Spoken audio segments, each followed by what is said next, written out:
এবং সালাম জ্ঞাপন করছি। আসলে আমরা আদালতের কার্যক্রম সম্পর্কে সবাই কম বেশি জানি, কিন্তু গ্রাম আদালত কনসেপ্টটা কিন্তু একটু অন্য ধরনের, যে গ্রামের মধ্যেই আদালত। তো এইটা বেসিক্যালি মানে বিভিন্ন জিনিস চিন্তা ভাবনা করেই তো একটা নতুন জিনিসের সৃষ্টি হয়। যে আমাদের আদালতগুলোতে তো অনেক ধরনের মামলার জট থাকে, তারপর আদালতে যাওয়ার সাহস আমরা সাধারণ মানুষেরা অনেকেই পাই না। ভাবি অনেক সময় লাগবে, অনেক পয়সা লাগবে, উকিল ধরতে হবে, নানাবিধ বিষয়াদি থাকে। তো আসলে এই প্রক্রিয়াটাকে, বিচারের প্রক্রিয়াটাকে একটু সহজ করে তোলার জন্যেই আপনার এলাকার মধ্যেই এরকম একটা প্রতিষ্ঠানকে গড়ে তোলা হয়েছে। আবার বিচার করবে কারা? এমন লোক বিচার করবে যাদেরকে আপনি চেনেন। তার মানে ধরেই নেওয়া হয় আপনার পরিচিত একটা লোক যখন বিচার করতে বসবে, যে তার দ্বারা আপনি ঠকবেন না। আপনি তার কাছে, আপনার চেয়ারম্যানের কাছে বা যিনি বিচার করবেন তার কাছে আপনার মনের কথাটা বা যে কথাটা তাকে জানানো প্রয়োজন, সেই ক্ষেত্রে আপনি খুব বেশি বাধাবিঘ্ন পাবেন না। অনেক সময় দেখা যায় কোর্টে আপনি বড় জাজ আছে তার সামনে উপস্থাপন করতে পারছেন না, কিন্তু এখানে সেই সংকটটা কম থাকবে।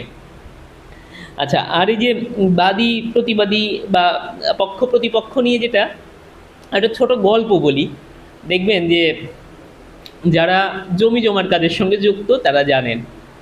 ধরেন আমি একটা জমি কিনলাম, এখানে এই জায়গায় 10 শতক জমি আছে, এর মধ্যে আমি কিনলাম 5 শতক। দলিলের ভাষা কি হয়, যে এটা ধরেন 100 নম্বর দাগ, বলে কি যে 100 নম্বর দাগের 10% কাতে 5%, 10-এর কাতে 5%। এই যে কাতে লেখা হলো, এইটার মানেটা কি? আমি যদি কাতে না লিখে বলতাম 10-এর অংশে 5% বা 10-এর মধ্যে 5%, মানে এটা কি দলিল বৈধ হতো না? কেন লেখেনি? আবার এখান থেকে লিখলেন যে 10-এর কাতে 5, এই জায়গায় আবার 20-এর কাতে 5, মোট কত? মোট হচ্ছে আপনি 10% জমি কিনলেন, 5 আর 5। এইটাকে কি লিখবে? 100 দাগে 10-এর কাতে 5, 102 নম্বর দাগে 10-এর কাতে 5, তাহলে লিখবো মোট 10%। সেটা না লিখে লিখে কি একুনে 10%। এখন এই একুনে না লিখে আমি যদি সর্বমোট লিখতাম, অসুবিধা ছিল? এবার কি হয়, আপনি যখন সাধারণ মানুষ হিসাবে, আমি যখন সাধারণ মানুষ হিসাবে এটা পড়ি, তখন মনে হয় এই কাতের মানে তো আমি জানি না। দেখেন একটা বাক্যের মধ্যে 10-এর কাতে 5, 20-এর কাতে 5, একুনে 10। আমি যখন দেখলাম একটা বাক্যের মধ্যে 3টা শব্দের অর্থ আমি জানি না, এখানে কাতে, এখানে কাতে আর একুনে, তখন আমার মনে হয় যে এই দলিল আমি বুঝবো না, তাহলে এক কাজ করে একটা দালাল ধরি, যে জমি জমার কাজ করে তাকে ধরি। সে তখন পান চিবুতে চিবুতে চশমাটা নাকের কাছে নিয়ে বলবে যে হ্যাঁ এটা তো খুব জটিল, এইটার সমাধান করতে হলে আমাকে কিছু টাকা দেওয়া লাগবে। কিন্তু এই জিনিসটাকে আমরা সিম্পলিফাই করতে পারতাম না, যে 10%-এর মধ্যে 5% এবং মোট 10%, তাহলে তো সবাই বুঝতাম, তাহলে তো ওই লোকটাকে আমার ধরতে হতো না। তাহলে এই জিনিসগুলো তৈরি করা হচ্ছে আমাদের নিজেদের। এই এই উদাহরণটা এই জন্যে দিলাম, গ্রাম আদালতের সৃষ্টিটা অনেকটা এইরকম, জিনিসগুলোকে একটু সহজতর করা।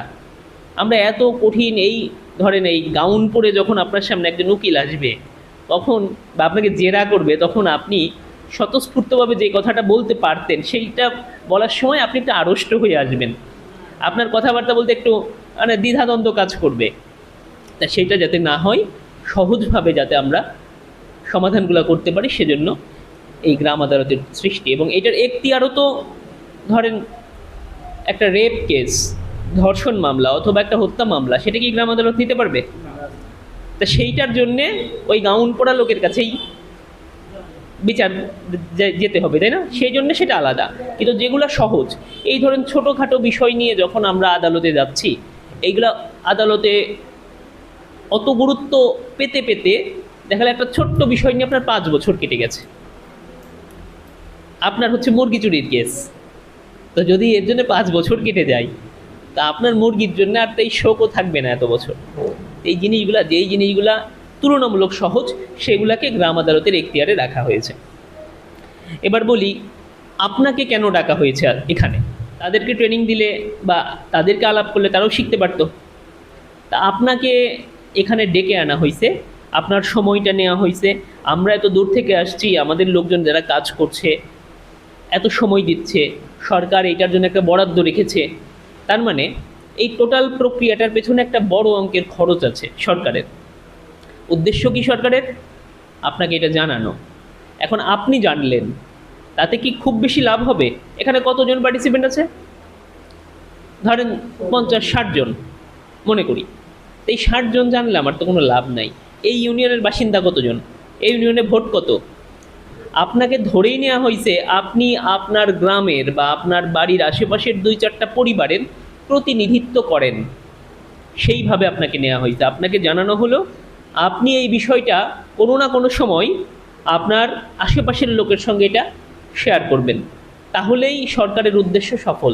তা না হলে আপনাকে শিখিয়ে আপনি একা শিখে কি হবে? আপনি ধরেন কোনো ঝামেলায় যান না, আপনার সাথে এই পর্যন্ত কারো কোনো ঝামেলা হয় নাই, তা আপনাকে শিখিয়ে দরকার আছে? তাহলে তো আমার খুঁজে বের করতে হতো যে ঝামেলা প্রবণ মানুষ, তাকে নিয়ে আসি, কারণ সে ওই কোর্টে বারবার যায়, তার থেকে গ্রাম আদালতে আসুক।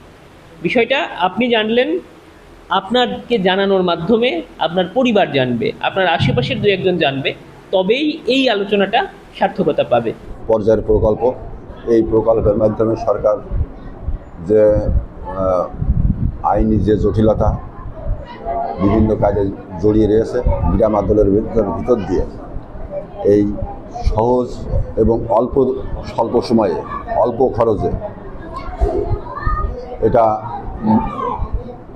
সমাজের বিভিন্ন স্তরে যে ঝামেলা জড়িয়ে রয়েছে, এটা অতি অল্প দিনই স্বল্প সময়ে এটা মীমাংসা করার জন্য গ্রাম আদালত চালু করেছে। আমরা সেই প্রক্রিয়ায় আজকের এই প্রোগ্রাম সম্পন্ন করলাম। এটা মনিটরিং ইউনো অফিস থেকে শুরু করে আপনার আছে স্থানীয় সরকারের চেয়ারম্যান থাকে, মেম্বার থাকে, তারপরে আপনার গণ্যমান্য ব্যক্তিবর্গ আছে যারা কেস আপনার আবেদন করে, যারা প্রতিবাদী করে, তাদের মনোনীত 2 জন থাকে। এখানে স্থানীয় সরকারের 3 জন থাকে। 5 জনের একটা ব্রাঞ্চ করে এই বিচার প্রক্রিয়াটা সম্পন্ন করা। ধন্যবাদ আপনাকে। আমি প্রথমে ধন্যবাদ জানাচ্ছি অত্র ইউনিয়নের চেয়ারম্যান মহোদয়কে, কারণ আমাদেরকে এখানে তার এই আজকের যে প্রোগ্রাম ছিল সেই প্রোগ্রামে আমাদেরকে দাওয়াত দেওয়ার জন্য। তো আপনি যে কথাটা বললেন, যে আমি প্রথমে ধন্যবাদ জানাচ্ছি গণপ্রজাতন্ত্রী বাংলাদেশ সরকারকে, কারণ বর্তমান সরকার এই আইনি সহায়তা পাওয়ার জন্য, মানুষ যাতে সহজে আইনি সহায়তা পায় সে বিষয়ে তারা যথেষ্ট সচেষ্ট।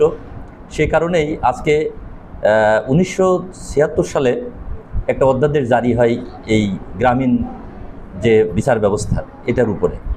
তো সেইটা আস্তে আস্তে পর্যায়ক্রমে এটা পরিবর্তন হয়েছে। 2006 সাল, 2013 সাল, 2024 সাল পর্যন্ত এই গ্রাম্য আদালতের যে আইন সেটার অনেক পরিবর্তন হয়েছে। তো আমি মনে করি যে আজকে এই ইউনিয়ন পর্যায়ে এই গ্রাম্য আদালতের যেটা আজকে এখানে যে আমাদের যে মিটিং হয়েছে, এই মিটিংয়ের মাধ্যমে প্রান্তিক জনগোষ্ঠী আরেকটু জানতে পারলো এখানে কি কি সেবা পাওয়া যাবে, এই আদালতে কি কি বিচার হবে। এটা সরকার একটা উদ্যোগ নিয়েছে যে মানুষের দোরগোড়ায় সাধারণ মানুষ, প্রান্তিক মানুষ যাতে এই আইনি সহায়তা পেতে পারে, সেই কারণেই এই উদ্যোগটা নিয়েছে। তো আমি ব্যক্তিগতভাবে এই উদ্যোগকে সাধুবাদ জানাচ্ছি। এটা সরকার একটা যুগ উপযোগী এবং সময় উপযোগী একটা পদক্ষেপ নিয়েছেন। এবং শুধু এটা নাই, বর্তমান সরকার ম্যাক্সিমাম বিষয়গুলোই মানুষের দ্বার প্রান্তে পৌঁছিয়ে দেওয়ার জন্য চেষ্টা করতেছে। আজকে মনে করি যে এই গ্রাম্য আদালতের মাধ্যমে প্রান্তিক মানুষগুলো সাধারণত যদি আজকে ম্যাজিস্ট্রেট আদালত বা জজ আদালতে বা আরও উচ্চ আদালতে সেখানে যদি কোনো বিষয়ে যেতে হয়, সেখানে একটা অর্থের ব্যাপার-স্যাপার থাকে। তো গ্রামের প্রান্তিক মানুষগুলো, আমি মনে করি এই গ্রাম্য আদালত যদি সচেষ্ট থাকে, এই গ্রাম্য আদালত সচল থাকে এবং এখানে যদি মানুষ এসে সঠিক বিচার পায় এবং এর কার্যক্রমটা যদি সঠিকভাবে থাকে, তাহলে সাধারণ মানুষগুলো উপকৃত হবে।